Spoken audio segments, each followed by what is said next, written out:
C'est la rentrée et l'heure de rouvrir les dossiers qui fâchent. Au gouvernement, le premier d'entre eux se nomme « Projet de loi de finances 2019 ». De retour aux affaires, Emmanuel Macron et son Premier ministre Édouard Philippe règlent en ce moment les derniers arbitrages du projet de loi des finances 2019 qui doit être présenté à la fin du mois de septembre avant d'être discuté dans la foulée à l'Assemblée. Le contexte est moins rose que prévu. Les prévisions de croissance ne seront pas de 2% cette année ni de 1,9% pour 2019, comme tablait le gouvernement au printemps dernier.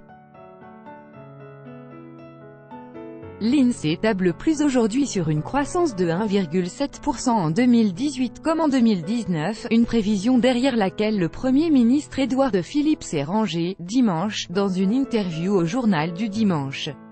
Pas anodin, ce ralentissement de croissance fera mécaniquement entrer moins d'argent dans les caisses de l'État. Si l'option de « laisser filer » le déficit est exclue par l'exécutif, il ne reste alors guère plus d'autre choix que de gratter les économies à droite et à gauche en fonction des priorités. Outre l'annonce des 45 000 suppressions de postes de fonctionnaires ou de nouvelles coupes dans les contrats aidés, 20 minutes vous récapitule 3 gros chantiers à l'étude qui auront un impact direct sur le pouvoir d'achat de millions de Français. Retraite et prestations familiales, une désindexation synonyme de perte de pouvoir d'achat. Les prestations qui bénéficient à nos concitoyens les plus fragiles seront augmentées conformément à la loi, commence le Premier ministre. Ce sera le cas du RSA, revenu de solidarité active, et encore plus de la prime d'activité, le minimum vieillesse, l'allocation pour les adultes handicapés. En revanche, les pensions de retraite n'évolueront plus en fonction du niveau d'inflation comme c'était le cas jusque-là, avec une révision tous les ans en avril. Elles ne seront valorisées que de 0,3% en 2019 et en 2020, ce qui est nettement insuffisant pour compenser l'inflation. Les prévisions de l'INSEE tablent sur une inflation de 1,7% cette année comme en 2019, indique à 20 minutes Mathieu Plane, économiste au département analyse et prévision de l'OFCE. Les retraités perdront mécaniquement en pouvoir d'achat, la perte de revenus réels est par exemple de 14 € de moins par mois pour un retraité touchant 1 000 € de retraite sécu, évalue Mathieu Plane. Il faut avoir en tête que cette perte s'ajoute à l'augmentation de 1,7 point de la CSG, contribution sociale généralisée, en 2018. Cette hausse avait été compensée pour les actifs, mais elle s'est appliquée, brutalement, aux retraités. Les retraités sont clairement dans le viseur du gouvernement.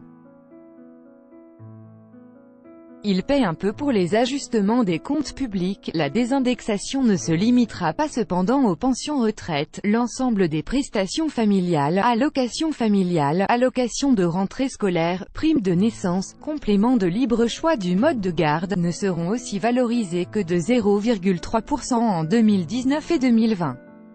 De même que les pensions d'invalidité, les rentes accidents du travail, maladies professionnelles ou encore les aides au logement. Suppression des cotisations sur les heures supplémentaires. En contrepartie, le gouvernement entend donner la priorité à la rémunération de l'activité.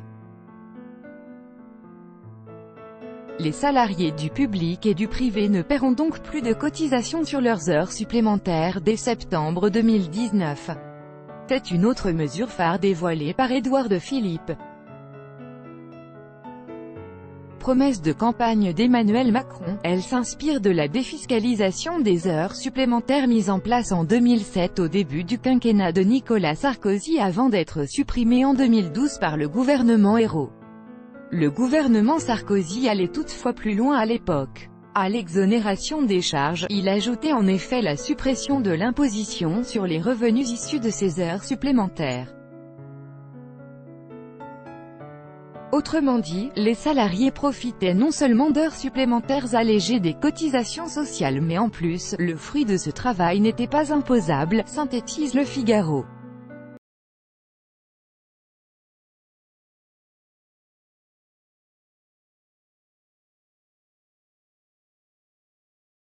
La mesure coûterait à l'État 2 milliards d'euros par an, contre 4,5 milliards pour la défiscalisation version Sarkozy.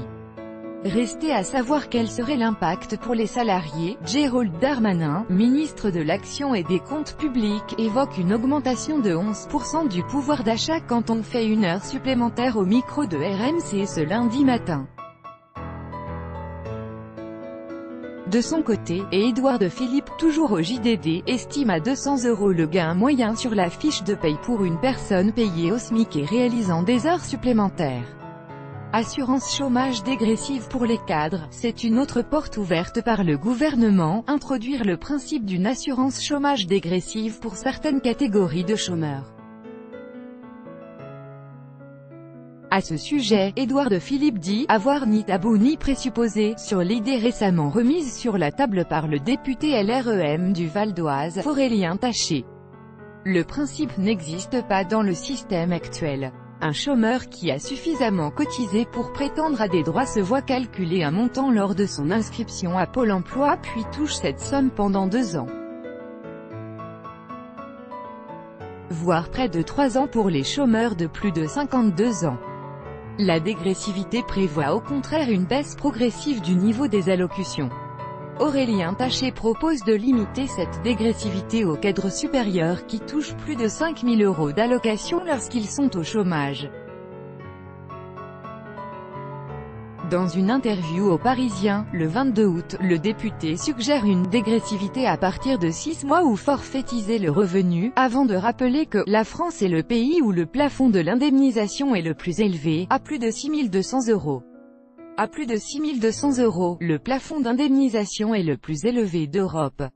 Sauf qu'il est reversé à quelques cadres qui ont énormément cotisé, 776 bénéficiaires, soit 0,02% des bénéficiaires de l'assurance chômage en 2016 pour 65 500 cotisants.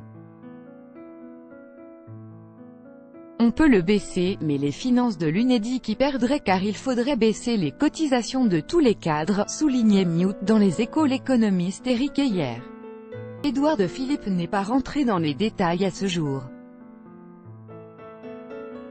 Je suis déterminé à avoir avec les partenaires sociaux une discussion sur la meilleure façon d'établir un système financièrement équilibré qui garantisse la justice sociale et favorise le retour à l'emploi, a-t-il juste précisé dimanche dans le JDD. La proposition devait être au cœur des discussions qui se dérouleront à partir de mercredi et jusqu'au 4 septembre entre le Premier ministre et les syndicats de salariés et d'employeurs. Ces derniers ont jusqu'à février 2019 pour trouver un accord.